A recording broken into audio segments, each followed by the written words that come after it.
Alam mo ba na kailangan ng cow ng 500 to 600 circulation blood flow para makapag-produce siya ng 1 liter of milk?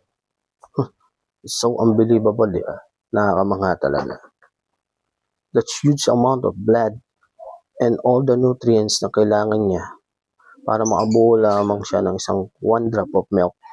Pag nawala yung isa doon, sigurado hindi siya makakabuo ng gatas. Ganun kamangha-mangha yan. Those tiny parts katulad ng sugar, fats, proteins, and minerals, kailangan sumama yun sa kanyang blood at magsisirculate yun. Then ipipilterize niyo yun. Doon na siya makakabuo ng 1 drops of milk. Kaya kung ikaw nagsasayang ka ng gatas, huwag ka na magsayang simula ngayon.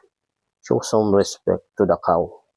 Ganun siya kahalaga at ganun siya kahirap gawin. Kaya huwag mong aksayin yan. At malaking tulong yan sa atin, lalo sa mga bata, na matatanda, even sa ating wala pang edad, di ba? Kaya show some respect to the cow.